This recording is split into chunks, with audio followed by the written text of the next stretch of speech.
बौद्ध धर्म के बारे में और चर्चा करेंगे। पिछले दो वीडियो में हमने महात्मा बुद्ध के जन्म दिवस यानी कि वैशाख और 13 धन्य दिवस, इसके अलावा महात्मा बुद्ध को ज्ञान प्राप्ति और ज्ञान प्राप्ति के लिए वो अलग अलग गुरुओं के पास जाने की प्रक्रिया को हमने पिछले वीडियो में देखा था। और हमने ये भी देखा था कि महात्मा बुद्ध के जो ज्ञान प्राप्ति का जो स्थल था बोध गया, उसे यूनेस्को ने 2002 में विश्व विरासत स्थल की सूची में शामिल किया था। इस वीडियो में हम महात्मा बुद्ध के बारे में और चर्चा करें तो मैंने यहाँ कुछ स्थानों के नाम लिखे हैं, ठीक है। पहला सारनाथ, फिर उरुवेला, फिर राजगृह और फिर कपिलवस्तु। अब यहाँ ये ध्यान रखें कि इससे पहले की चर्चा हमने पिछले दो वीडियो में कर ली है, लेकिन और इस चर्चा में केवल इन्हीं स्थलों के बारे में हम बात करेंगे। और इससे ज्यादा अगर ध्यान रखा जाए तो सारनाथ से पहले यदि किसी स्थल की आपको चर्चा करनी पड़े, आपको ध्यान रखना पड़े कि सारनाथ से पहले कोई ऐसा स्थल जो महात्मा बुद्ध के जीवन से संबंधित है तो वो लुम्बिनी होगा। लुम्बिनी आज के नेपाल में स्थित है, इस बात को भी ध्यान रखिए। तो सारनाथ क्यों महत्वपूर्ण है, क्योंकि सारनाथ में इन्होंने सबसे पहले अपना प्रथम उपदेश दिया था। और प्रथम उपदेश देने की प्रक्रिया को या प्रथम उपदेश देने की घटना को किस नाम से जाना जाता है? धर्म चक्र प्रवर्तन के नाम से जाना जाता है। और इस धर्म चक्र प्रवर्तन में 4 आर्य सत्यों का प्रतिपादन महात्मा बुद्ध ने किया था, इस बात को ध्यान रखिए। और 4 आर्य सत्य का क्या क्या है? तो संसार में दुख ही दुख, यानी कि दुख, दूसरा दुख समुदाय, तीसरा दुख निरोध और दुख समुदाय, और तीसरा दुख निरोध, और चौथा दुख निरोध मार्ग। ये 4 आर्य सत्य थे। पहला दुख, दूसरा दुख समुदाय, तीसरा दुख निरोध और चौथा दुख निरोध मार्ग। ये उसे दुख निरोध या गामिनी प्रतिपदा के नाम से भी पुकारते हैं। अच्छा, अब बात करें उसके बाद सारनाथ के बाद स्थल का नाम है उरुवेला। अब आप इस बात को ध्यान रखें कि उरुवेला 2 तरीके से महत्वपूर्ण है। पहला तरीका तो ये कि ज्ञान प्राप्ति से पहले महात्मा बुद्ध ने यहाँ तपस्या भी की थी, और उरुवेला में ही महात्मा बुद्ध के साथ 2 घटनाएं और घटी थी। पहली घटना क्या थी? उन्हें 5 ब्राह्मण साथी मिले, और 5 ब्राह्मण साथियों के नाम क्या थे? कौंडिन्य, आंज, असाजी, वप और बदिये। ये 5 ब्राह्मण साथी थे जिनके साथ महात्मा बुद्ध ने उरुवेला में कठोर तपस्या की थी।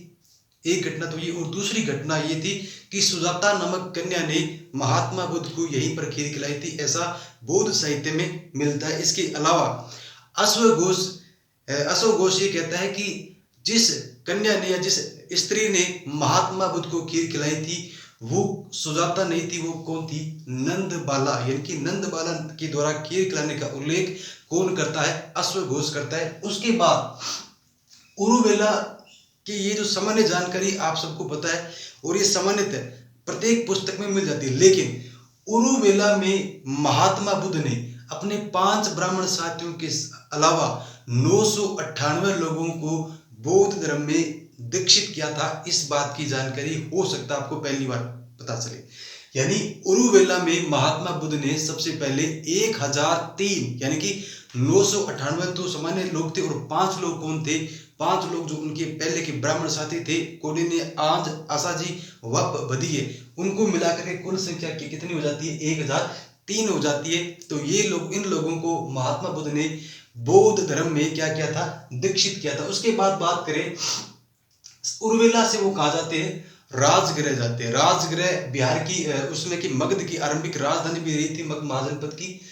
राजगृह में बिंबिसार के द्वारा वेणुवन उद्यान भेंट किया गया था। बौद्ध संघ को वेणुवन उद्यान किसने भेंट किया था? बिंबिसार ने भेंट किया था। एक बात और ध्यान रखना कि ललित विस्तार ग्रंथ, जो बौद्ध ग्रंथ है ललित विस्तार, उसमें बिंबिसार और महात्मा बुद्ध के बीच में वार्ता का भी उल्लेख मिलता है। और महात्मा बुद्ध से प्रभावित होने के बाद में बिंबिसार ने बौद्ध संघ को किस उद्यान, कौन से उद्यान का भेंट किया? तो वेणुवन उद्यान भेंट किया। इस बात को ध्यान रखिए। उसके बाद राजगृह के आगे की बात करें तो कपिलवस्तु। अच्छा, कपिलवस्तु आप इस बात को जानते हो कि आज कपिलवस्तु कहाँ स्थित है? नेपाल में। और कपिलवस्तु महात्मा बुद्ध के यानी कि सिद्धार्थ के पिता शाक्य गणराज्य के प्रधान शुद्धोधन की राजधानी भी थी। और कपिलवस्तु में जब गए तो वहां जाकर के राज परिवार के लोगों को, यानी कि आप इस बात को जानते हो कि महात्मा बुद्ध एक राज परिवार से संबंधित थे, राजा महाराजाओं से के घराने से आते थे, और राज परिवार को उपदेश दिया तथा पुत्र राहुल और भाई नंद को बौद्ध धर्म में दीक्षित किया। अब थोड़ा सा ये ध्यान रखना कि जब राहुल का जन्म हुआ था तो राहुल के जन्म के बाद महात्मा बुद्ध को जैसे इस बात की जानकारी मिली कि राहुल नामक पुत्र की प्राप्ति हुई है, तो महात्मा बुद्ध ने एक कथन बोला, ये एक बात कही कि अब मेरे बंधनों की श्रृंखला में एक बंधन और जुड़ गया। ठीक है, इस प्रकार से कुछ पंक्ति उन्होंने बोली थी। और राहुल और भाई नंद को बौद्ध धर्म में दीक्षित किया। कहां पर किया? कपिल वस्तु में किया था। एक बात और ध्यान रखना कि सामान्यतः बौद्ध साहित्य में इस बात की चर्चा मिलती है, और भारतीय जो प्राचीन चित्रकलाएं थी उसमें कुछ ऐसे चित्र भी मिलते हैं जिनमें ऐसा चित्र उकेरा गया है कि महात्मा बुद्ध अपने सोए हुए पुत्र और पत्नी को छोड़ करके क्या कर रहे हैं? संन्यास ग्रहण कर रहे हैं, यानी कि परिवार मतलब पत्नी और पुत्र को छोड़ करके उनको बिना बताए संन्यास ग्रहण करें। इस प्रकार से कुछ चित्रण मिलता है। इसके अलावा अच्छा भला परिवार उनको अच्छे भले परिवार राजघराने को भी छोड़कर उन्होंने संन्यास लिया। तो हो सकता है कहीं ना कहीं उनके मन में संन्यास के प्रति कुछ नियम की आशा जगी हो, कि नियम की बात आई हो। और बौद्ध साहित्य में इस बात का स्पष्ट उल्लेख मिलता है कि कपिल वस्तु में आने के बाद महात्मा बुद्ध ने संन्यास के नियम बनाए थे। इस बात को ध्यान रखिए कि महात्मा बुद्ध ने ज्ञान प्राप्ति के बाद सबसे पहले कहा है सारनाथ में पहला उपदेश दिया। सारनाथ से कहा कि उर्मिला से कहा राजगृह, और राजगृह से कहा है कपिल वस्तु में राज परिवार को उपदेश देने के बाद अपने पुत्र राहुल और भाई नंद को बौद्ध धर्म में दीक्षित करने के बाद महात्मा बुद्ध ने संन्यास संबंधित नियम बनाए थे। इस बात को जानने के, और संन्यास में नियम क्या बनाया था कि कोई भी लड़का या लड़की या मतलब महिला या पुरुष संन्यास तभी ग्रहण कर सकता है जब उसके माता पिता या परिवार या पत्नी पुत्र उसको इस बात के लिए अनुमति दे। यानी कि यदि आपको आपके माता पिता या आपकी पत्नी या आपके पुत्र संन्यास के लिए अनुमति नहीं देते या आपके संन्यास से सहमत नहीं है, तो आपके संन्यास का कोई फायदा नहीं होगा।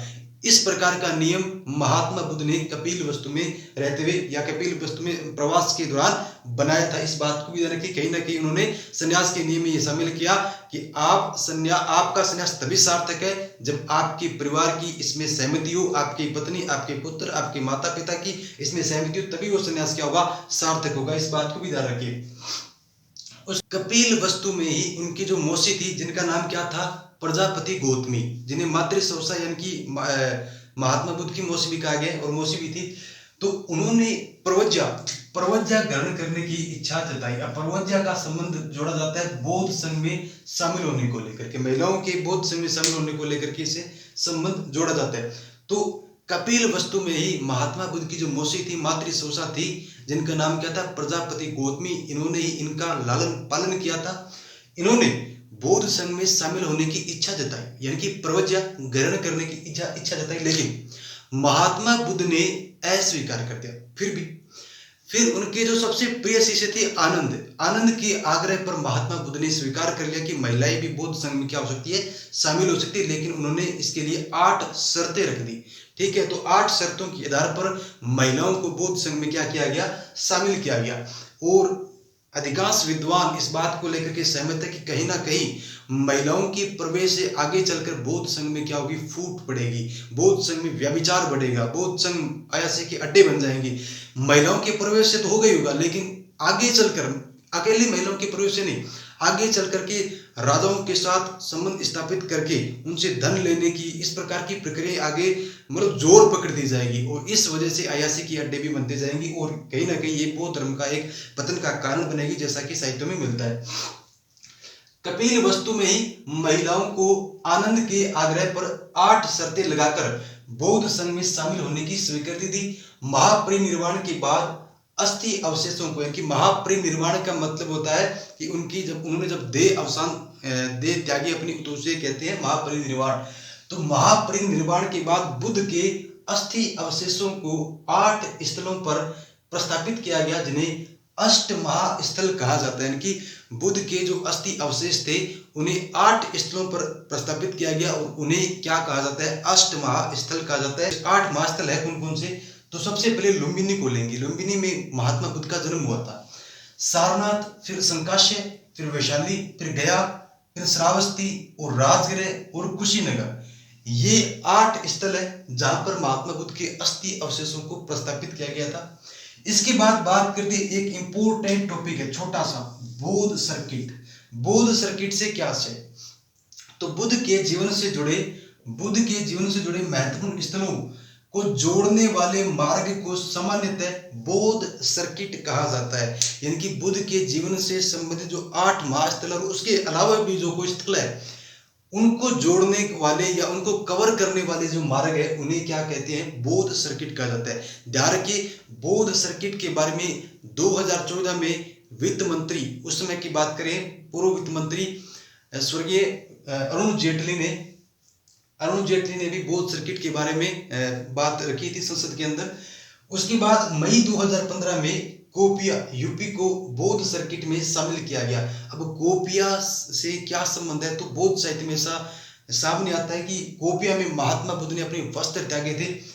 ये सारी जानकारियां थी। उसके अलावा भी बौद्ध धर्म के ऊपर हम अगले वीडियो में और चर्चा करेंगे। इसके अलावा एक बात और रहेगी कि महात्मा बुद्ध ने अपने उपदेश किस भाषा में दिए? तो जन सामान्य की भाषा में दिए, और उस समय की जो भाषा थी वो मगधी भाषा थी। इस बात को ध्यान रखें। तो मगधी भाषा में या जन सामान्य की भाषा में महात्मा बुद्ध ने उपदेश दिए और सरल भाषा में और सरल तरीके से बौद्ध धर्म के सिद्धांतों को लोगों के सामने रखा, जिससे लोग बौद्ध धर्म की प्रति क्या हुए? आकर्षित हुए। इसके अलावा महात्मा बुद्ध का जो व्यक्तित्व था वो भी आकर्षक और चमत्कारिक था। इस वजह से भी लोग बौद्ध धर्म के प्रति आकर्षित हुए। और जो पौराणिक धर्म चल रहा था उसमें, तो उनके सिद्धांत जटिल माने जाते थे, कर्म का, ज्ञान का, भक्ति का, मोक्ष का, जन्म का, निर्वाण का। इस प्रकार से जो भी सिद्धांत थे प्रचलित प्राचीन धर्म में, तो वो जटिल थे। लोग उन सिद्धांतों में ही उलझ कर रह जाते थे, या उन सिद्धांतों को समझने में लोगों को कठिनाई होती थी। कुछ विद्वान ऐसा कहते हैं, और इसकी वजह से वो लोग बौद्ध धर्म की ओर क्या हुए? आकर्षित हुए। और भी कई सारे कारण थे कि लोग बौद्ध धर्म की तरफ आकर्षित हुए। बाद में चल करके मौर्य सम्राट अशोक आएगा, कनिष्क आएगा, उसके बाद कुषाण सम्राट, उसके अलावा हर्षवर्धन, इन्होंने बौद्ध धर्म के प्रचार में काफी व्यापक रूप से योगदान दिया, जिस वजह से विश्व के लगभग भागों में उसमें बौद्ध धर्म चला गया। इसके अलावा बात की जाए बुद्ध और बौद्ध संघ की, तो सारनाथ में महात्मा बुद्ध ने बौद्ध संघ की स्थापना की थी, ठीक है। और संघ का अपना कोरम होता था। कोरम का मतलब होता है कि किसी काम को करने के लिए न्यूनतम सदस्यों की संख्या को क्या कहते हैं? कोरम कहते हैं। और कोरम कितना था? 20 था। इस बात को ध्यान रखिए। और सामान्यतः ये माना जाता है कि कोरम किसी भी संख्या का 10वां हिस्सा होता है। कोई भी काम करने के लिए किसी भी सभा या संस्था में न्यूनतम सदस्यों की संख्या को ही कोरम कहा जाता है। और बौद्ध संघ में कोरम कितना था? 20, यानी कि कम से कम 20 सदस्य होते थे तो सभा की कार्यवाही की जाती थी। इस बात को ध्यान रखिए। उसके बाद बात करें, प्रस्ताव को नति कहा जाता था। यानी कि बौद्ध संघ में जब कभी प्रस्ताव रखा जाता था तो प्रस्ताव को किस नाम से पुकारते थे? नति। और प्रस्ताव को यानी कि नति को पढ़ने की प्रक्रिया क्या कहलाती थी? अनुसावन कहलाती थी। प्रस्ताव को पढ़ने की क्रिया क्या कहलाती थी? अनुसावन कहलाती थी। सलाहकारों द्वारा मत डाले जाते थे। और संघ की सदस्यता ग्रहण करना क्या कहलाता था? उपसंपदा कहलाता था। संघ की सदस्यता ग्रहण करना क्या कहलाता था? उपसंपदा। एक और ध्यान रखना, एक यहाँ पे नाम लिख रहा हूं मैं, परवन और कंथिन। परवन और कंथिन, ये दो नाम शायद आप पहली बार सुन रहे हो बौद्ध संघ में। परवन का मतलब होता था कि जब भी कोई नया सदस्य बौद्ध संघ में आता था तो उसे पीले वस्त्र देकर के एक समारोह, एक छोटा सा प्रोग्राम आयोजित किया जाता था, उसे बोला जाता था परवन, ठीक है। अगर कोई नया व्यक्ति बौद्ध संघ में आएगा, सदस्यता लेगा, तो उसे पीले वस्त्र दिए जाएंगे। और पीले वस्त्र देकर के एक छोटा सा प्रोग्राम, छोटा सा समारोह आयोजित किया जाता था, उसे क्या बोलते थे? परवन बोलते थे। उसके बाद ये कंथिन क्या है? तो कंथिन था एक गेरुआ वस्त्र वितरित करने का जो समारोह था, या कि जिस समारोह में गेरुए वस्त्र भिक्षुओं को वितरित किए जाते थे तो उसे क्या बोलते थे? कंथिन। तो परवन और कंथिन, परवन में पीले वस्त्र और कंथिन में गेरुए वस्त्र। परवन में नए सदस्य आएंगे और कंथिन में भिक्षुओं को वस्त्र दिए जाएंगे। इस बात को ध्यान रखिए। उसके बाद प्रस्ताव को लगातार 3 बार बिना किसी रोक टोक के, अगर किसी प्रस्ताव को बिना किसी रोक टोक के लगातार 3 बार पढ़ लिया जाता था तो वो प्रस्ताव क्या माना जाता था? स्वीकृत माना जाता था, पारित माना जाता था। इस बात को ध्यान रखें। सभा का अधिकारी क्या कहलाता था? आसन प्रज्ञापक, यानी कि कार्यवाही को चलाने के लिए एक अध्यक्ष, एक अधिकारी हुआ करता था जिसका नाम क्या था? आसन प्रज्ञापक। एक बात और ध्यान रखना, नीचे लिखा हुआ है कि बौद्ध संघ की शाखा का प्रधान क्या कहलाता था? थेरा। अब ये माना जाता है कि बौद्ध संघ महात्मा बुद्ध की मृत्यु के बाद या महात्मा बुद्ध के महापरिनिर्वाण के बाद बौद्ध संघ अलग अलग शाखाओं में विभक्त हो गया और प्रत्येक शाखा का जो प्रधान था उसे क्या बोला गया? थेरा बोला गया। इस बात को भी ध्यान रखें। प्रारंभ में संघ सभी जातियों के लिए खुला था, यानी कौन सा संघ? बौद्ध संघ। लेकिन बाद में स्थिति क्या हुई? बदल गई और कहीं ना कहीं ये भी आगे चलकर बौद्ध धर्म के पतन का कारण या बौद्ध संघ के पतन का कारण बनेगा। 15 वर्ष से कम आयु, चोर, हत्यारा, डाकू, राजा का सेवक, दास, रोगी व्यक्ति या ऋणी व्यक्ति को सदस्यता नहीं दी जाती थी। यानी कि इस प्रकार के लोग जो या तो रोगी व्यक्ति है या ऋणी व्यक्ति है या राजा का सेवक है या कोई दास है या 15 वर्ष से कम आयु का व्यक्ति है या चोर, हत्यारा, डाकू या अपराधी प्रकृति का कोई व्यक्ति होगा, उसे बौद्ध संघ की सदस्यता नहीं मिलेगी। और बौद्ध संघ के जो भिक्षु थे वो किस रंग के वस्त्र पहनते थे? गेरुए रंग के वस्त्र पहनते थे और गेरुए वस्त्र वितरण करने को क्या बोला जाता था?